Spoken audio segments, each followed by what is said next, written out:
Morning Business, le débat.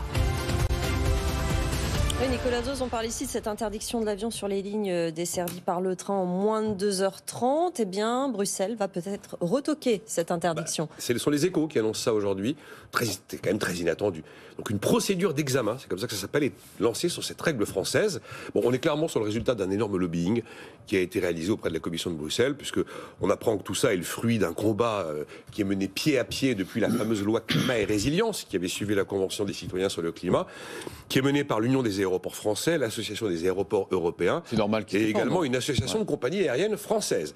Et donc, voilà, le droit communautaire dit qu'effectivement, un État a la possibilité de dire niet à un mode de transport, s'il y a un mode de transport alternatif qui offre des résultats satisfaisants et qu'il y a une grave menace sur l'environnement. Et là, la conclusion de Bruxelles, c'est là d'ailleurs où les lobbyistes ont bien fait le boulot, c'est de dire, écoutez, grave menace sur l'environnement avec les 4 lignes concernées, c'est-à-dire Paris-Nantes, Paris-Bordeaux, Paris-Lyon et Lyon-Marseille. Ben non, il n'y a pas de grave menace sur l'environnement, ça représente 55 000 tonnes de CO2 par an, vous allez me dire c'est beaucoup. C'est 0,23% des émissions du transport aérien en France, 0,04% des émissions de CO2 du transport, 0,02% des émissions de CO2 totales du pays. Donc il n'y a pas de menace grave. Et en plus, Bruxelles rappelle qu'Air France compense avec les droits à polluer l'ensemble des émissions qu'il réalise sur le sol français. Et en plus, le droit, alors c'est là où c'est du droit et c'est là où c'est un peu pénible parfois. C'est là où ça va énerver ceux qui en ont marre de l'Europe, parce que la possibilité qui effectivement est donnée à un État d'interdire un mode de transport parce qu'il y a une grave menace sur l'environnement, cette possibilité est donnée pour un délai de 3 ans. Et pas 4.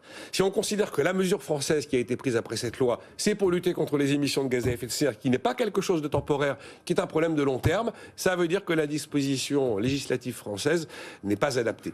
Voilà où on en est. C'est très inattendu. Après, n'attendez pas qu'Air France reprenne le Paris-Bordeaux. A priori, ça ne se fera pas, même si c'était ça. Notamment parce qu'ils ont comme actionnaire l'État aussi. Oui, c'est un peu le souci quand même. Mais c'est quand même 556 000 voyageurs par an. Hein. Donc voilà la nouvelle du jour, très inattendue. En tout cas, le lobbying fonctionne. Hein. Bonne nouvelle pour Jean-Marc Daniel, qui aimerait bien aller à Bordeaux en avion parfois. Et exactement, oui. Et c'est une bonne nouvelle pour les Bordelais d'une façon générale et partout, pour tous les gens qui se sont installés à côté de Mérignac, l'aéroport de Bordeaux, en disant qu'ils n'étaient pas très loin de Paris. Parce que on dit, oui, mais le TGV vous mène au centre de Bordeaux, mais si vous habitez à côté de Mérignac... Le CO2, le carbone. Alors le CO2, le véritable combat, est-ce que c'est le CO2 ou est-ce que c'est la concurrence? Parce que dans cette affaire, ce qui est mis en avant, c'est effectivement, et là la Commission et l'Union européenne est particulièrement en avant sur ce genre de dossier, c'est une atteinte à la concurrence.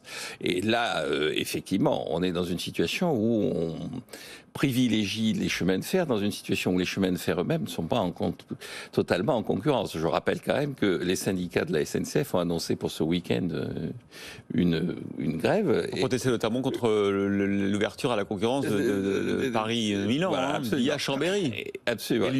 Et Lyon. Et donc, s'il y a de la concurrence, et notamment de la concurrence liée à l'existence d'une ligne de transport aérien, ça permet effectivement aux consommateurs de se retourner. Là, le consommateur est totalement piégé et totalement entre les mains des syndicats de la SNCF.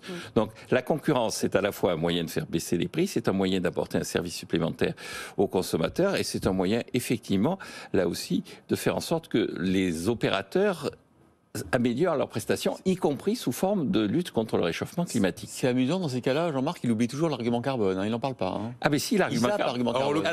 La position de Bruxelles, elle n'est pas sur la concurrence, elle est sur l'argument carbone. Hein. Alors, non, la position de Bruxelles est d'examiner ça, mais les gens qui ont instruit le dossier, qui ont porté le dossier devant la Commission de Bruxelles, mettent en avant le fait que cette loi est contraire au principe de concurrence au sein de la communauté européenne, enfin de l'Union européenne maintenant. Et le carbone? Et le carbone, eh bien, Nicolas l'a dit, il y a quand même des droits à polluer qui sont sur le marché. Air France achète ses droits à polluer. Il y a des taxes carbone. Il n'y a qu'à fixer un prix du carbone qui soit plus élevé que le prix actuel du carbone. On est en France à une référence à 44 € alors qu'en Suède on est à 180 €. Et donc au lieu de punir, au lieu d'essayer d'interdire, au lieu d'essayer de recréer des monopoles, on ferait mieux de mettre en place une taxe carbone efficace et assumée. Merci Jean-Marc Daniel, Nicolas Dose.